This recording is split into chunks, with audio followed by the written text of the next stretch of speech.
My name's Simon de Burton. I'm a freelance journalist and I write about watches for the Financial Times and QP magazine and the Telegraph Time and the New York Times, among others. It is certainly quite exciting to come out and see all the people that we haven't seen for ages, and there's no substitute for being able to actually look at these watches and hold them and really look at the detail, because it's such a micro-engineering business. You know, the devil is in the details, so you can never pick that up just from a photograph or from a Zoom call. So to be able to come out and actually see them again and see the things you like and the features of them that you don't like is wonderful, really.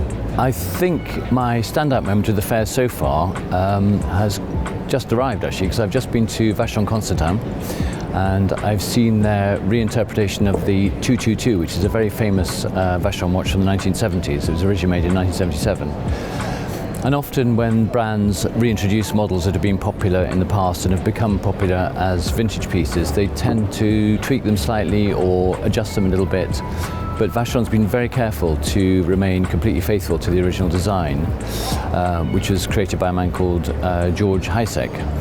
And they have adjusted the bracelet to make it more wearable, more comfortable and sort of more supple. But you wouldn't know to look at it. It looks exactly the same as the original. The dial colour is very, very slightly changed from previously, but I think, you know, they've done that because they feel it's an improvement over the original. It is a very subtle change.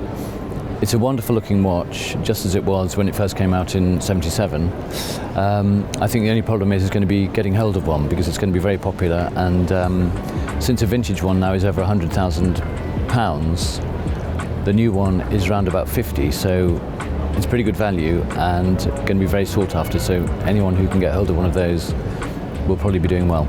I think probably my favourite piece so far is from Patek Philippe, and again it's a model of watch that's been around forever, and it's a Calatrava, a new Calatrava. It's called the Reference 5226, and they've made the case up to 40mm, which is on the large side for a Patek Philippe, because they've always been very sort of proud of the fact that they haven't followed the trend of huge watches and so on. It doesn't look big, and it isn't big by modern standards, but it does give the watch a really, really nice, easy to see aspect. The dial's very interesting because it's a stamp dial, and it's based on the pattern of a camera back, an old sort of vintage camera back. And then around the case they have their what is called the Clou de Paris decoration.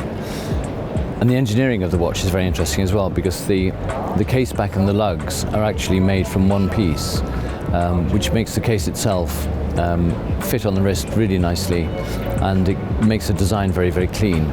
So really beautiful watch, and it's got a lovely sort of vintage look to the dial. So I think that's probably, along with the Vacheron 222, that's the watch I would like to take away most. Along with the Patek, along with the Vacheron Constantin, there's one other watch which I was very taken by, and that is the Zenith Chronomaster Sport, which came out around about a year ago and has been hugely popular in steel. Zenith has now bought it out with a completely gold bracelet and gold case, and I have to say it looks absolutely brilliant. It looks completely different from the steel version. Somehow looks more vintage, and a lot of people have said, you know, it's a sort of Zenith's take on the Rolex Cosmograph, which I suppose in a way it is, but Zenith are entitled to do that since they produced the movement for the Cosmograph in the 80s. But this gold version, it just looks wonderful. It looks like a 70s, 80s watch, really well made. It's got the fantastic El Primero movement in it, and it's obtainable, which if you wanted to buy a gold Rolex Cosmograph, you would probably struggle without getting on a waiting list, whereas the Zenith should be pretty much obtainable within the next 2 or 3 months. So I very much like that. I think it's a great watch, and it's really good to see Zenith forging ahead, making a profit, making a proper name for itself, and being recognised for what a great brand it is. The watch I'm wearing today is Jaeger-LeCoultre Memovox. It's called a Master Compressor Memovox, and it's about probably 15 or 18 years old.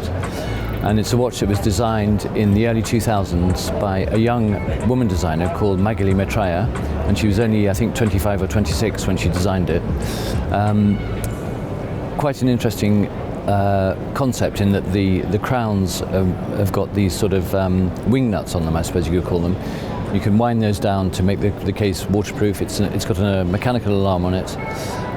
It's a watch that in that form is no longer in the range, but I think if anybody's looking for a vintage watch to watch, maybe it's one of those. Maybe they're going to go up in value in a few years' time.